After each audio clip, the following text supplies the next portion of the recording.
আল্লাহ রাব্বুল আলামিন আল্লাহ সুবহানাহু ওয়া তাআলা পবিত্র কুরআনুল কারীমের মধ্যে সুন্দর করে বর্ণনা করে বলেন, আহাসিবান নাসু আইয়ুতরাকু আইয়াকুলু আমান্না ওয়া হুম লা ইফতানুন।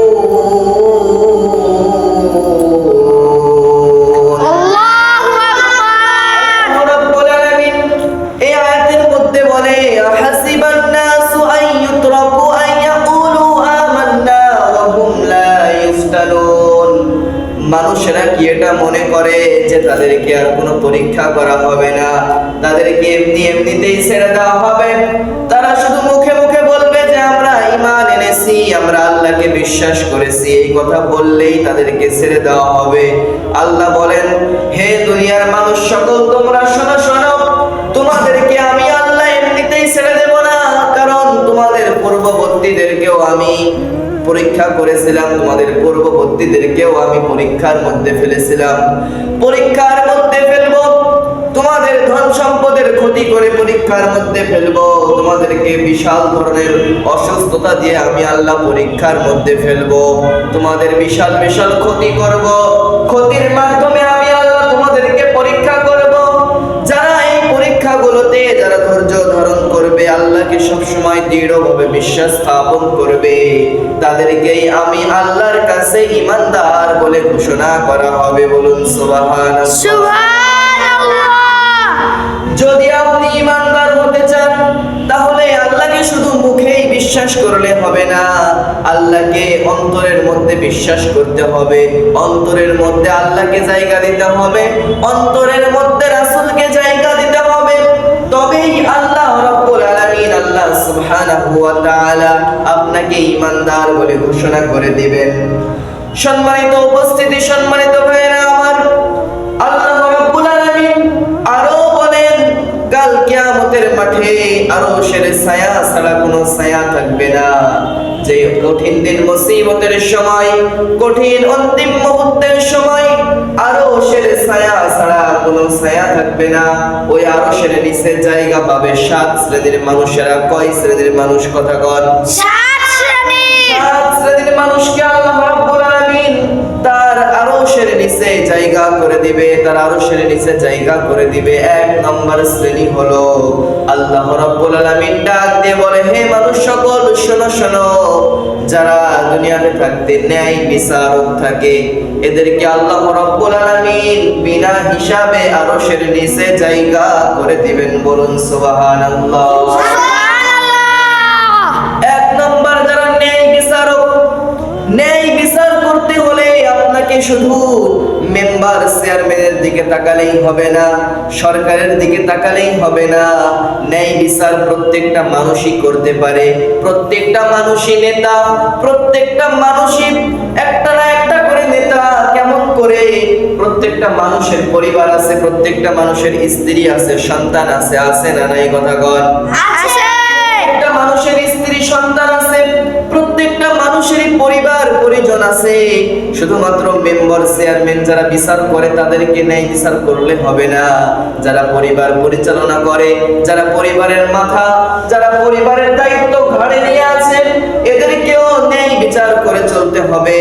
যেমন করে স্ত্রীর চাইতে মাকে বেশি প্রাধান্য দিতে হবে, নিজের সন্তান সন্ততির চাইতে নিজের আপন মাকে বেশি ভালোবাসতে হবে।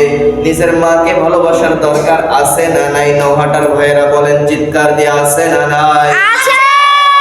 নিজের মা বাবাকে ভালোবাসতে হবে। আল্লাহ রাব্বুল আলামিন এটাও বলেন, ওয়া ক্বাদা রাব্বুকা আল্লা তা'বুদু ইল্লা ইয়্যাহু ওয়া বিল ওয়ালিদাইনি ইহসানা।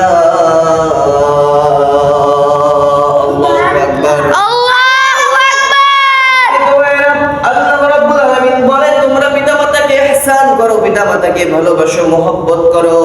পিতামাতাকে যারা ইহসান করবে, পিতামাতাকে যারা মহব্বত করবে, ভালোবাসবে, তাদের জায়গা কিন্তু আরশের নিচে হয়ে যাবে। বলুন সুবহানাল্লাহ, সুবহানাল্লাহ। আল্লাহ রাব্বুল আলামিন তারপরে 2 নম্বর শ্রেণী যাদেরকে বলে, 2 নম্বর যে শ্রেণীগুলো আরশের নিচে জায়গা পাবে, যে শ্রেণীগুলো আল্লাহর সেই আরশের ছায়ার নিচে জায়গা পাবে, তারা হলো যাদের অন্তর নামাজের সঙ্গে সব সময় ঝুলন্ত থাকে, নামাজ নিয়ে যারা সব সময় ব্যস্ত থাকে।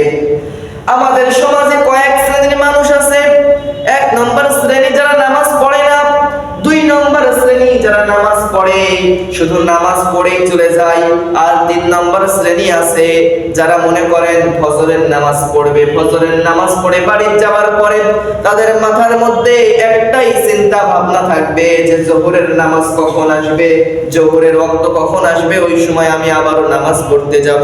জোহর যখন শেষ হয়ে যাবে তখন তাদের মাথার মধ্যে চিন্তা ঢুকে যাবে যে আমরা আসরের নামাজ কখন পড়বো। আসর পড়া হলে মাগরিবের জন্য তারা অপেক্ষা করবে, সময় গুনতে থাকবে, ঘড়ি দেখতে থাকবে সব সময়। আসর মাগরিব যখন হয়ে যায় তারা এশার জন্য প্রস্তুতি নেয়, এশার নামাজ পড়বে, তারপর তারা ঘুমাতে যাবে। আবার অনেক বান্দা এরকম আছে যারা গভীর রজনীতে অন্ধকারের মধ্যে যখন পৃথিবীর সকল মানুষ ঘুমায়, সকল পশু পাখি ঘুমায়, ওই রাতের অন্ধকারে তারা তাহাজ্জুদের নামাজ পড়ার জন্য জাগ্রত হয়ে যায়। বলুন সুবহানাল্লাহ। সুবহানাল্লাহ। মানুষগুলোকে আল্লাহ রাব্বুল আলামিন আরশের ছায়ার নিচে জায়গা করে দিবেন। 2 নম্বর গেল। 3 নম্বর আল্লাহ রাব্বুল আলামিন বলে যারা আল্লাহর জন্য কোনো মানুষকে মহব্বত করে, কোনো মানুষকে ভালোবাসে। আজকের দুনিয়ায়, আজকের ডিজিটাল দুনিয়ায় যদি আপনি আমি তাকাই, দেখবেন আল্লাহর জন্য কেউ কাউকে ভালোবাসে না, সবাই নিজের স্বার্থের জন্য ভালোবাসে, সবাই নিজের স্বার্থ হাসিল করার জন্য একে অপরকে ভালোবাসে। উপর ভালোবাসা দেখায় কিন্তু ভিতরে ভিতরে ধোঁকা দিয়ে চলে। কথা কোন ঠিক কিনা?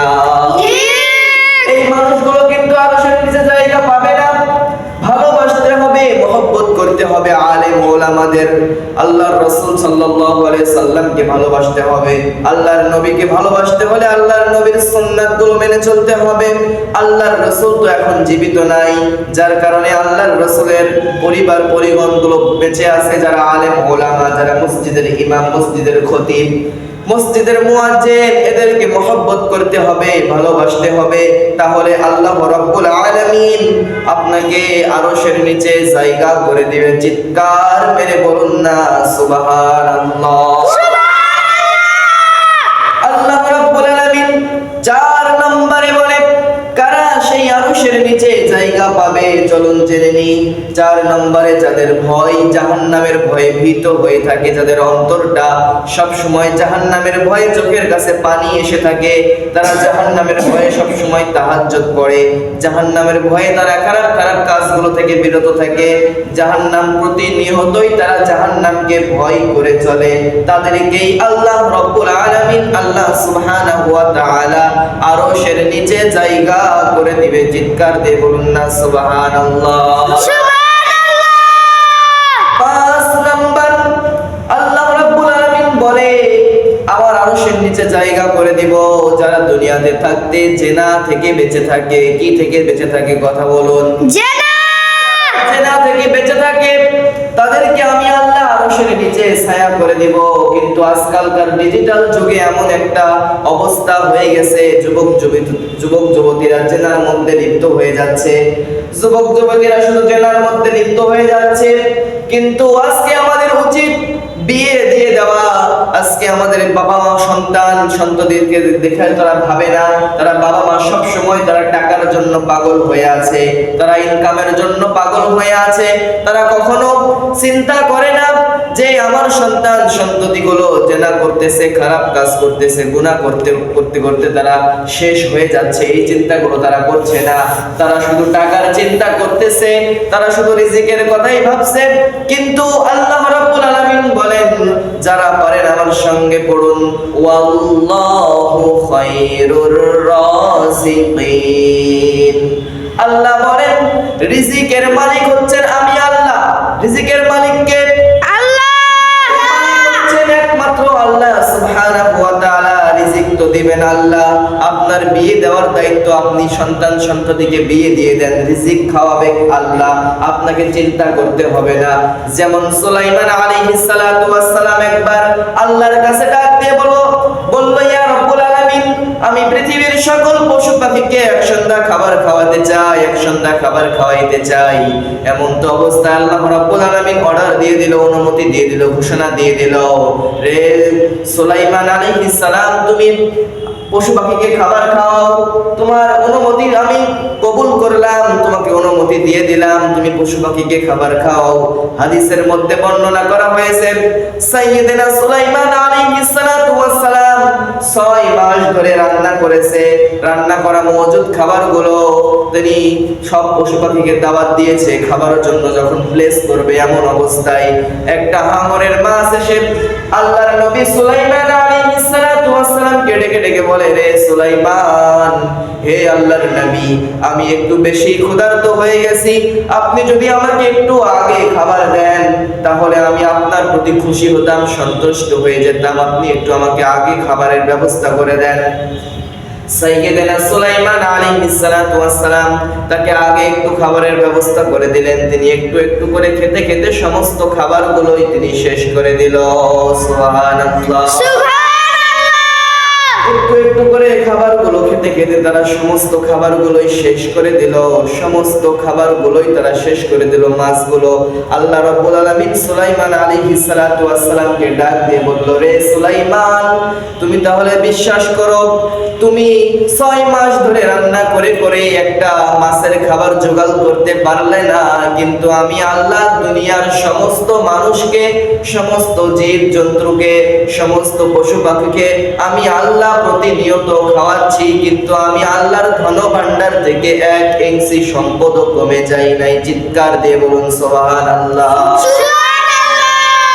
তারপর 6 নম্বর, যাদের যুবক বয়সী যে মানুষগুলো আছে, এই যুবক বয়সী অবস্থায় যারা ইবাদতের মধ্যে লিপ্ত থাকে, যারা গুনাহ করে না, যারা সব সময় ইবাদত বন্দেগী করে, তাদেরকে আল্লাহ রাব্বুল আলামিন আরশের ছায়ার নিচে জায়গা করে দেয়। 7 নম্বর, এটা হচ্ছে গুরুত্বপূর্ণ একটা বিষয়, যারা সুপে সুপে দান করে তাদেরকে আল্লাহ রাব্বুল আলামিন আরশের ছায়ার নিচে জায়গা করে দিবে। চুপে চুপে দান করতে হবে। কিভাবে আপনি চুপে চুপে দান করবেন? আল্লাহর রাসূল জনাবে মুহাম্মদুর রাসূলুল্লাহ সাল্লাল্লাহু আলাইহি ওয়াসাল্লাম চুপে চুপে দান করা শিখিয়ে দেন। আল্লাহর রাসূল বলেন, তোমার হাতটা পকেটের মধ্যে ঢোকাবা, যত টাকা বাইর হয়ে আসবে ওই টাকাটা তুমি মসজিদের দান বক্সের মধ্যে দান করে দিবা। ডান হাতে দান করবা, এমন যেন হয় ডান হাতে দান করছো, তোমার বাম হাত যেন সেটা টের না পায়। এমন করে যদি তুমি দান করতে পারো, এমন করে যদি তুমি সাদকা করতে পারো, তাহলে আল্লাহ রাব্বুল আলামিন তোমাকে আরশের নিচে জায়গা করে দিবে। চিৎকার মেরে বলুন সুবহানাল্লাহ।